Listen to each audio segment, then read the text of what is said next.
네, 8시 2분. 당을 만든다는 게 얼마나 어려운지를 깊이 알고 계실 분인데 일단 당을 만드는 기치를 드셨습니다. 정대철 새정치민주연합의 고문을 만나겠습니다. 안녕하십니까? 네, 안녕하세요. 네, 그 엊그제 문재인 그 대표하고 이종걸 원내대표하고 러브샷도 해서 잘 돼가는 거 아닌가 생각했는데요. 예. 근데 일찌감치 5분 그 원로분이 모여서. 근데 무슨 신당 창당한다고 그랬는데 그거하고는 관계 없었던 모임인데 이게 잘못 와전된 것 같습니다. 아, 그래요? 네. 뭐 원로들이 80 넘은 분들이 무슨 신당을 하시겠어요? 예. 그러면 아니 물론 만나서 식사하시고 이 얘기 저 얘기 좀 나눴지만 네. 농호 부의장 초청으로 저 모였던 친선 모임이었고요. 네. 그런 정치인들이 모였으니까 정치 이야기. 도리어 새누리당 얘기를 더 많이 했는데요. 네. 새누리당 어떤 얘기 하셨어요? 새누리당에서 여간 박 대통령 거부권 행사하면서 유승민 원내대표 사퇴 압박한 거에 대해서 저희들끼리 이거 좀 걱정스럽다. 이거 남이 당 얘기지만 남이 당이 아니라 이제 우리 같이 함께하는 정치 속에서 이게 정치 지도자로서 대통령이 아니라 권력을 지켜내려는 무슨 임금님 군주 같다. 그래서 대통령과 왕을 좀 헷갈려 하시는 것이 아닌가 하는 생각이 들었습니다. 그래서 늘 유체이탈이라는 표현을 많이 언론에 썼습니다만은 최고 책임자가 뿐만이 아니라 그 위에 좀 초월자 같은 자를 늘 취하시는데 바람직한 태도는 아니다. 거기다가 또 입법부도 그렇습니다. 입법부 국회의원들도 그쪽에 생각하는 것, 청와대나 대통령이 생각하는 것은 국민의 대표로서 행정부에 대한 견제와 비판할 수 있는 권한과 책임이 있는 건데 새누리당 의원들을 여당 의원만으로 그냥 그래서 이게 어떤 민주정치에 대한 깊은 이해와 통찰이 좀 어떻게 제대로 돌아가고 있지 않은 것인가 하는 생각이 이제 들어서. 아니, 그 여당도 해보셨지만, 그 정부하고 여당이 손발을 맞아서 정책을 저희랑 같이 이끌어 가려는데 대통령 입장에서는 그 내가 원하는 그거 안 되니까 그렇게 한 말씀 또 하실 수 있는 거 아니에요? 그거는 혹시 하셔도 대화와 설득으로 뒤에서 할 수 있지 국민 전체로 해서 탓하면서 이건 나는 그 위에 올라와 앉았는데 너것들 하는 것이 무슨 짓거리냐 이런 것으로 보이지 않았습니까? 그거는 모셔다가 유승민 대표라든가 무슨 김무성 대표 아주 어떻든 간에 어떤 분을 모셔다가 이렇게 이런데 이거 당신하고 나하고 철학이 다르고 생각이 다르면 조율하자. 그래서 이렇게 방향을 하고 만약에 아니면 당신이 물러나든가 난 물러나든가 단둘이 있는데 하지만 이건 국민들 앞에서 물론 지지율 폭락이나 민심 위반 같은 것을 좀 벗어나기 위한 램덕 혹시 가지 않기 위해서 승부수로 던졌다. 그래서 국민들이 다 봐라 이렇다면 이해가 갑니다. 그러나 그걸 공개적으로 그렇게 하시는 거 보고 깜짝 놀랐습니다. 이건 어떤 대통령도 이렇게 내놓고 그 원내대표 이건 너 잘못했으니까 국민 심판 받아야 돼. 이거 딴 당도 아니고 자기 당. 잠깐만 계세요. 지금 그 얘기 하려는 거 아닌데 그 얘기 나중에 조금 여쭤보려고 그랬더니 자. 어떻게 그 얘기를 주로 했어요. 그 얘기를 주로 알겠습니다. 그날 모이면 그러니까 분당이나 새로운 당을 만드는 얘기는 안 하셨다는 얘기입니까? 그렇지만 전혀 80 먹은 분 이상 분들이 무슨 그런 얘기를 하셨어요. 아니 100세 시대에 왜 또 80은 강조하세요? 아니 87, 84 그런 얘기 아니었다. 이런 정치에서는 이런 은퇴하신 분들이고 이런 둘이 나가 제일 젊었으니까요. 그러세요. 그럼 젊은 정대철 고문께 여쭙겠습니다. 문재인 대표가 최재성 사무총장 인선을 강행하지 않았습니까? 이거 그 이후에 문제는 가라앉지 않고 있습니다. 정책위 의장을 누굴 시키기로 했다. 이종걸 대표 얘기했더니 문재인 대표가 생각해 보겠다. 이 말까지 나왔습니다. 러브샷 한 것이 의미가 없었던 것 같은데. 나는 러브샷이 어떻게 돌아가는지는 모르겠습니다만 여하간 비주류라고 할까 문재인 대표에 대해서 다른 생각을 갖고 있는 분들이 지극히 좀 피했으면 좋겠다는 인물들을 강행하는 것이 그렇게 조합이지 않습니다.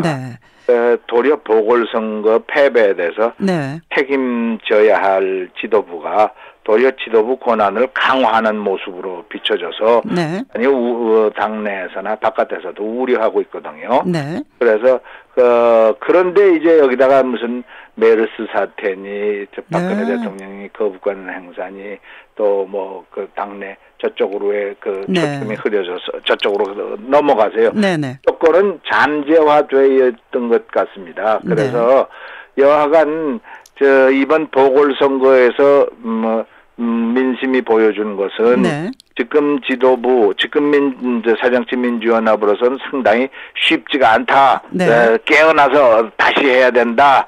네. 그런 것을 보여줬는데 이제 그래서 비상대책위원회도 구성하고 네. 그랬습니다만은 이걸 그냥 봉합해서는 어렵고요. 네. 그래서 비상대책회의 저희들이 수없이 많이 해봤습니다만은 네네. 비상대책회의를 어떻게 하느냐, 네. 무엇을 하느냐, 어떤 의지가 있느냐, 네. 정부가 어떻게 나가느냐 이런 것이 대단히 중요하기 때문에요. 네. 그런 것을 보여줄 그것이 있는데 지금으로서는 아직 펜딩 상태다 이렇게 보여집니다. 사실은 메르스 사태가 또 이제 대통령하고 이제 유승민 그쪽 얘기가 문재인 대표를 좀 도와주고 있는데 그런데도 불구하고 지지율이 올라가지 않는 것이 이른바 말하는 원천적으로는요. 네. 새정치연합이 제대로 된 개혁을 하려면 저는 한 두서너 가지 방향이 확실히 서야 된다고 생각합니다. 네네. 첫째는 네. 이념적인 성향이라고 할까. 네. 중도 우파까지 끌어들일 수 있는 이념적인 스펙트럼이 넓은 정당. 그러니까 네. 한마디로 중도 개혁 정당으로 가야 수권이 가능하다 이렇게 네. 생각을 하고요. 두 번째는 이게 데모그래픽이라고 할까. 인구 분포에 대한 통찰이 있어야 됩니다. 네. 이 청년층, 젊은층에다 방점을 두는 것이 아니라 장년층, 네. 노년층에 도리어 방점을 두는. 그래서 그분들 우리 편으로 그분들을 우리들 편으로 만들 수 있는 정당으로 가야 됩니다. 왜냐하면요, 지금 50대, 60대가 인구 분포상 과거 한 10년, 15년 전에 23, 4%였습니다. 네네. 지금 이번 선거 42%. 예, 그렇죠. 다음 선거 45%로 갑니다. 네. 곧별로 늘어나거든요. 이게 초고령화 사회에다가 출산율이 없어서 그렇습니다. 네. 청년층 20대, 30대 이거 40대 빼고 얘기하는 거예요. 58% 내지 60%였습니다. 예. 이번 선거에서 38%. 그렇죠. 다음 국회의원 선거하고 대통령 선거에서는 35 내지는 33%. 네. 그러니까 이거는 거의 절반으로 또 내려앉았기 즉 때문에. 그러한 정책과 그분들이 좋아하는 정치를 해야 된다는 말씀이죠. 그렇죠. 예. 그렇지 않고는 영원히 야당밖에 못합니다. 네, 세 번째는 또 어떤 게 있습니까? 그런데 그럼 지금 말씀하시는 게 운동권적 강경파가 저도 운동권으로 시작되고 네. 그랬던 사람입니다만 운동권적 강경파가 좌지우지하던가 네. 운동권적 강경파의 잘못된 도덕적 우월감이라든가 네. 진영 논리라고 그럴까 그들만이 가지고 있는 내가 감옥 갔다 왔는데 내가 그래도 학교에서 이렇게 데모했던 사람인데 이런 데 빠져서 가면요 국민들이 우리 당으로서는 늘 어려운 점이었습니다만. 네, 지금 이제 말씀하신 그러한 요건을 문재인 대표가 실사구시를 하지 못하고 있는데 그것이 사무총장이나 이런 인선을 보고 말씀하시는 건가요? 이게 인선에서도 그렇고 지금까지 저것도 친노라는 표현을 쓰기 싫습니다만은 제가 친노의 것도 또 원조에 가까운 사람입니다만은 그러시죠. 예. 친노로 표현되는 아까 잘못된 운동권적 강경들이 좌지우지하는 정당으로 돼서는요 국민들이 아까 얘기하는 그런 이념적인 스펙트럼이라든가 인구의 분포에서 절대 국민적 지지를 크게 받기가 어렵습니다. 자, 지금 이제 정대철 고문께서 말씀하시는 그것이 무엇으로 표현돼야 됩니까? 그것이 이제 언어나 좌표는 알겠는데 정책으로 표현돼야 되겠죠. 정책하고 인선에서 표현되지 않습니까? 첫째는 정책으로 표현되기 전에 지도부들이 우리는 이런 방향으로 확실히 가야 된다라는 표시가 있어야 되는데 그런 표시가 없지 않습니까? 그러니까 갈 것처럼 되는데 그 분명한 그 표시가 없으니까 가는 건지 안 가는 건지 모르겠다 이런 뜻입니다. 지금 이제 그 비주류 중진 8인 회동이 있었다는데 김동철 의원이 혁신이 안 되면 혁신정당 새로 만들 수도 있다 이런 얘기를 했다고 합니다. 거기 모인 분들이. 네, 난 자세히 모르겠습니다만 혁신이라는 표현이 진보라는 표현하고는 좀 다른 표현일 것 같습니다. 그래서 네. 혁신이라는 것은 뭔가 뜯어고치겠다는, 새롭게 뜯어고친다는 뜻이지. 네. 혁신, 진보, 이런 방향이면 뭔가가 그냥 아닐 것입니다. 예. 혁신이라는 것은 뭔가 지금 체제에 대해서, 지금 가고 있는 방향에 대해서 네. 새롭게, 아주 혁명적으로 새롭게 하겠다 이런 뜻이겠죠. 네. 지금 천정배 무소속으로 당선된 천정배 의원하고 만나고 그러시죠? 네, 딱 한 번 얼굴 봤습니다. 봐서 예. 축하 파티 비스름하게 냉면 파티를 했는데 네.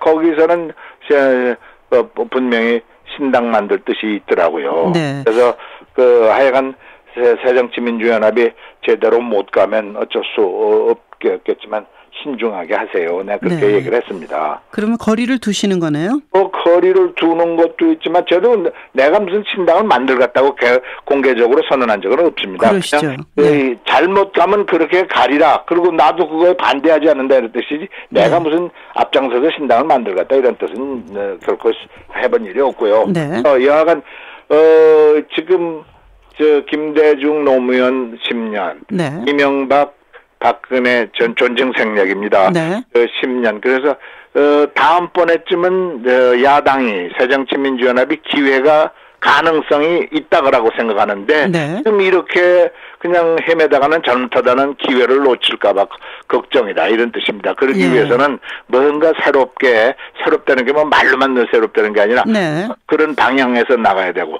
그리고 이 어떤 의미에서는 어떤 일간지에서는 네. 정계 개편이 필요하다. 비박과 네. 비노 네. 그렇습니다.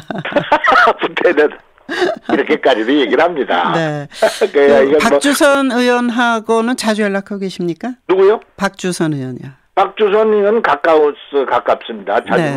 아까 천정배, 박주선 의원이도 이렇게 셋이서 대학교 동창들입니다. 한 8년, 10년 후배들이지만. 네. 그래서 아무래도 동창들끼리는 조금 더 딴 사람에 비해서 자주 만나게 되는 기회가 네. 있죠. 그래서 예. 박주선도 가깝습니다. 의원도.